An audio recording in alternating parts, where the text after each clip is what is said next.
لما عقلك ما يصدقك، وشنو هو الوسواس القهري؟ عنوان حلقة اليوم أريد أحكي عن شيء أنا مرات أعيشه، اللي هي أطلع من البيت وأمشي شوية، بعدين أتذكر شلت الأوتي من الكهرباء لو بعدها، يعني أنا أعرف متأكدة أني شلتها من الكهرباء، بس عقلي يقول لا روحي تأكدي، وأرجع أتأكد. ونفس الشي من أقفل الباب بالمفتاح، بعدين أتذكر قفلته لو لا، وهم يعني هذا اللي تردد يجي العقل يقول لا، يعني روحي تأكدي، وأروح أتأكد أكثر من مرة. هنا سألت نفسي هل هذا الشيء طبيعي؟ لو هذا هم يعني يصنف من أشكال الوسواس القهري. أول شيء لازم نعرفه الوسواس القهري أو ال OCD هو مو مجرد حب النظافة، مو مجرد بس يعني التفكير الزايد ويعني التدقيق والتحقق من هذا الشيء. هي حالة نفسية تجي عن طريق صور أو عن طريق مخاوف أو عن طريق أفكار، هذا اللي نسميه الوسواس.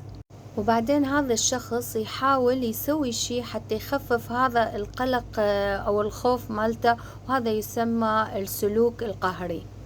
يعني مثال الفكرة الباب يعني مو مغلوق، والقلق يمكن أحد يدخل علينا، والسلوك القهري نروح نحن نتأكد مرة ومرتين وعشر مرات، وبعد ما يتأكد من هذا الشيء يشعر بالراحة، بس الراحة تكون مؤقتة، بعدين يرجع نفس الشيء، هل متأكد ان هذا الباب مغلق، وترجع نفس الدائرة ونفس الدوامة. والوسواس مو نوع واحد، مثلا اكو شخص عنده وسواس التلوث، يخاف من الجراثيم فيظل يغسل ايده باستمرار. واكو الوسواس التأكد أو التحقق، تأكد من المكواة أو الأوتي أو الغاز أو الباب أو الأجهزة بصورة عامة. وأكو وسواس متعلق بالتنظيم والترتيب، ووسواس من نوع آخر اللي هو وسواس الأفكار، اللي الشخص يكون يعني أفكاره مزعجة أو تخوف، ويحاول يطرد هاي الأفكار بأفكار يعني أخرى أو بأفعال يعني ذهنية. شنو هي أسباب الوسواس بصورة عامة؟ طبعا هناك عدة عوامل للوسواس، منها عوامل وراثية أو عوامل بيولوجية، أو مرات إذا الشخص يعني يمر بضغوطات نفسية، أحيانا طريقة عمل بعض دوائر الدماغ تأثر، ويزداد هذا الوسواس خصوصي إذا الشخص يتعرض إلى ضغط نفسي كلش كثير.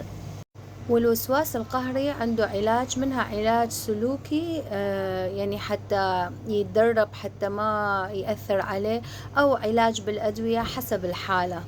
الوسواس القهري مو إذا يعني أكثر من مرة تتأكدون الباب يعني مو مقفول، لو الأوتي يعني ما سديتوها، لو شيء إن يعني أنتم عندكم وسواس، لا، بس إذا هاي التكرارات أثرت على حياتكم وما تقدرون تطلعون لو شيء، بهذا أنصح أنتم تبدون بالعلاج وتروحون للمختص حتى تقدرون تكملون حياتكم بشكل طبيعي.